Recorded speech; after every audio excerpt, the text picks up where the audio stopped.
Hey now everyone, today we're going to take a look at a party game called Help Wanted, designed by Forrest Bauer and Eric Baca. And I'm sorry Eric, I hope I'm pronouncing your last name correctly.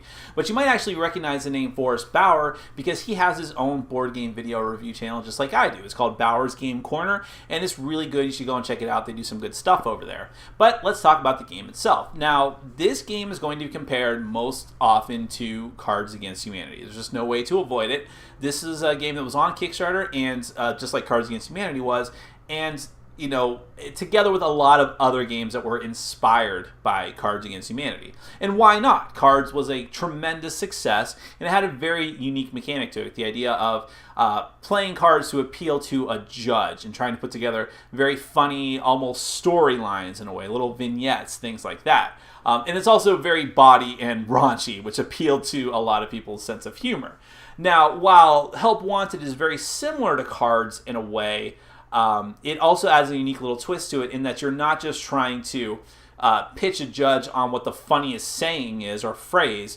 You're trying to actually solve a problem, and you're trying to get the right combination of cards and also tell the right story along with those cards in order to make the judge for the round think that your solution is the best. Let's go ahead and take a brief overview of the game, then we're going to come back. I'll let you know what I think.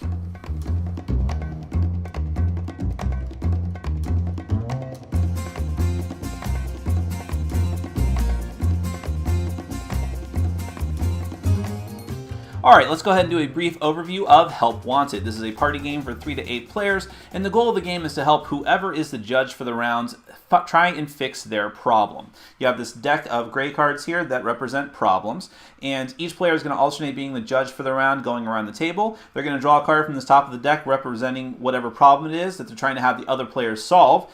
Each of the other players has a hand of 5 solution cards, plus maybe perhaps some extra special cards to use against the other players. And they're going to try to string together 3 of those cards into a pitch or a story that's going to convince the judge that they're the person best suited to solve their problem. If they can do that, they're going to take the gray card as a point. Now, a little bit of that might sound familiar because it's very similar to the rules for Cards Against Humanity, except for the whole part where you're actually openly showing the cards that you choose and trying to pitch the judge on why you're the best candidate. Now, I'm going to show you some of the cards and explain a little more about the gameplay, but I'm going to give you a fair warning right now. These cards are very R-rated, or most of them are anyways. So just, and even the imagery itself on the cards, because unlike Cards Against Humanity, there is artwork of a sort on these cards. So I'm going to warn you right now, but in the interest of doing a thorough overview, I'm going to show them to you anyway. So let's go ahead and just randomly draw a card off the top of the problem deck. The problem is, oh, here's a pretty G-rated one. I need a date. So in that case, all the other players would have to put together a pitch on why they're the best person to help the judge find a date. Let's look at some other problems. Dragons. Oh, wow, I'm picking all the G-rated ones. But there's not a lot of bad problem cards. I need this Christmas's hot new toy. I need someone to sub into the big game. We're busy. Create your own problem. I actually kind of like that one. I need rest and relaxation. So those are just an example of some of the problems. Now here's the possible solutions that players have in their hands. There we go. I have the world's dirtiest portable potty, otherwise known as porta potty. I have a dildo that shoots wasabi. I have a freshly divorced cousin. I have a fully stocked garden. There's some of that lovely artwork. And I should mention there's like little text on the bottom that apparently is phrases from Kickstarter backers, something like that they decided to use in the cards. I have a freeze ray. I have a 4-foot-tall pet toad. I have a free pass on to blank's tour bus. You get to choose. So let's just say as an example, if I were to choose, if I had 5 of these cards in my hand, and the problem was, I need help bombing an event or a place, you fucking coward. Oh, great. Let's say, I don't know, Rush Limbaugh's house.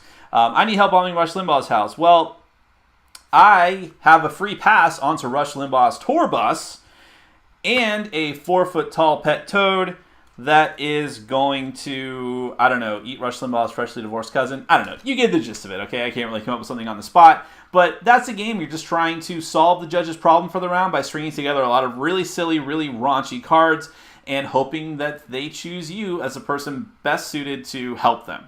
And that's Help Wanted.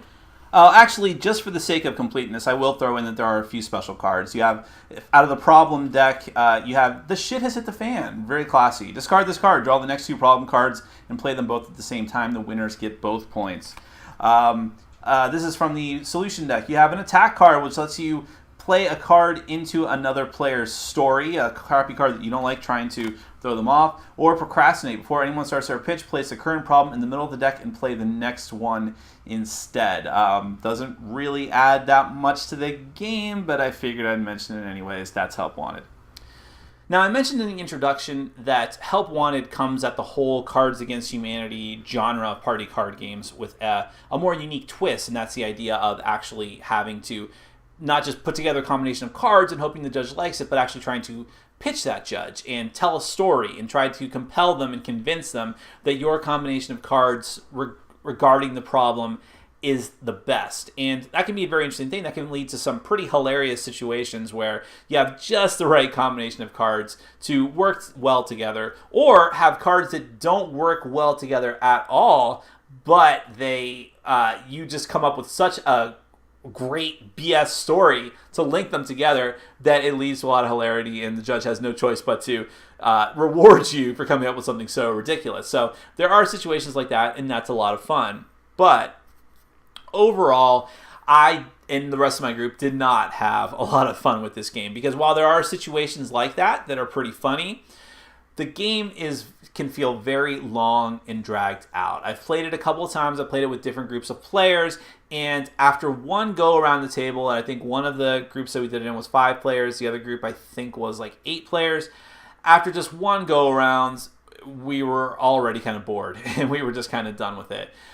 Because it's what the beauty of Cards Against Humanity, and I'm sorry that I have to keep bringing that up. I know that this game should stand on its own, but by its very nature, by the very, even like how the cards are played and things like that, it's going to be compared to that. So I have no choice but to compare it to it. But what was great about cards is its simplicity and its speed, in that you just choose a card, throw it down, slide it over to the judge, and the judge just rattles them off. Everyone laughs, you choose a card, and you move on.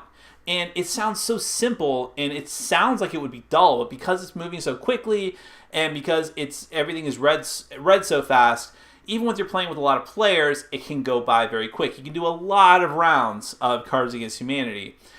In the same time, it would take you to do one round of Help Wanted, because everyone just wants to have the spotlight. Everyone just wants to pitch and pitch and pitch and just tell their story and just take all the time in the world trying to convince the judge to get their point across. And it just gets really tiresome, and you're just sitting there waiting, especially in a long game like the 8-player game that we played, where you're just waiting for your turn to come around, and it's just kind of aggravating. And then you tell your story, and the judge just says, I'm going with that first guy. And that just doesn't seem like a lot of fun to me personally. So we didn't even play until the total point cap that's recommended in the book. For each of the games we played, we just quit at a certain point because we're like, okay, we've kind of seen enough of that. And that's sad, because it's supposed to be a party game. Party games are supposed to be fast, they're supposed to be frenetic, you're supposed to like feel engaged and always feel like you're doing something. But at a certain point, I'm pretty sure I speak for everyone at both tables that we played this at, that at a certain point we were just bored with it. And that's not a good thing for a party game. And I think what probably my personal pet peeve about this game, before I even had a chance to play it, was the artwork and design of the cards. I get that, look, I'm not a prude. I listen to the Howard Stern show every single day. I have for like the past, 10 years, something like that, at least. And, no, probably more like 15 years at this point. And I love Cards Against Humanity, obviously.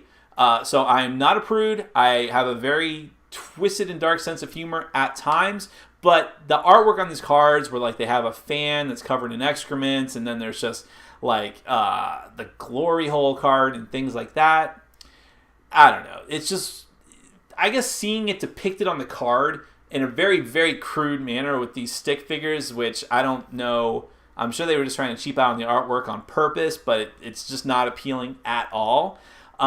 All that put together just left a bad taste in my mouth. I don't know. It just felt way too blue collar to me. Other people might disagree, but I'm not trying to be an elitist or a hipster or a prude here. That was just my personal thought. I was immediately turned off by the graphic design of the game. And I think that's another thing that Cards Against Humanity has, is that it didn't need to put any artwork on it. It was just very simple black and white cards with black or white text. And there was just so much game just coming from that. And a lot of other games have tried to emulate that as well. I think whether they're good games or not, I don't know, but that was probably a good decision. I think the artwork in this game only hurts it.